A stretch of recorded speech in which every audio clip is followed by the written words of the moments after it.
an balima ani yamma ina fa ba kala ma cogoya min na école kɔni taara Mali kɔnɔ kunu ko n'o tun ye tɛnɛndon ye école kɔni taara Mali kɔnɔ nka bi ɲinata in yɛlɛma bɛna don a ko dɔw la o yɛlɛma ye min ye o ye syllabaire de n'a bɛ f'o ma ko méthode syllabique Mamadu ye bi ne ta i n'a fɔ mɔgɔw b'a dɔn cogoya min na o kɔni o de bɛna don ɲina kalanko la o syllabaire ninnu kɔni tɛ dɔwɛrɛ ye ko fɔlɔ k'a fɔ ko mɔgɔw tun bɛ mot kalan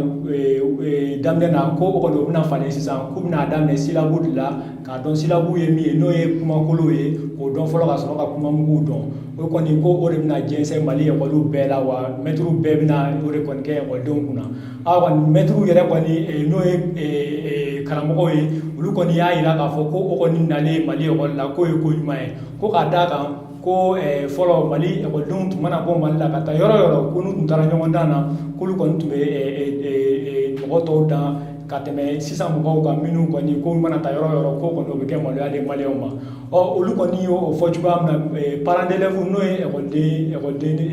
masaw ye olu caman y'a jira fɛnɛ ko nin ko in kɔni k'a jar'u ye ko syllabaire kɔni ko bɛ sɔn ka kɛ ko ɲumanba de Mali ko école ko la o kɔni olu bɛɛ kɔni dalen b'a la ko ni nin kɔni donna a la ko lala ko kɔni bɛna kɛ ko ye min b'a to ko Mali école kɔni ni o niveau jiginnen don ko o kɔni o bɛ sɔn ka yɛlɛ kosɛbɛ o tɛmɛnen ko ka bɔ yen samedi don n'o ye sibiri don ye marche ba dɔ fɛnɛ kɛra Bamakɔ kɔnɔna na o marche o kɛra opposition de fɛ olu kɔni parti 13 ɲɔgɔnna faralen ɲɔgɔn kan olu ye maliyɛnw wele u ka bɔ ka taa marche la ka taamaba kɛ ka se k'u ka nisɔngoya jira fanga taabolo la olu kɔni y'a jira k'a fɔ ko fanga kɔni ko kabini san 3 bibi na k'u kɔni tɛ ka baara ɲɛnɛman kɛ ko u ka taabolo kɔni ko o man ɲi kosɛbɛ ko tɛ ka taa maliyɛnw ta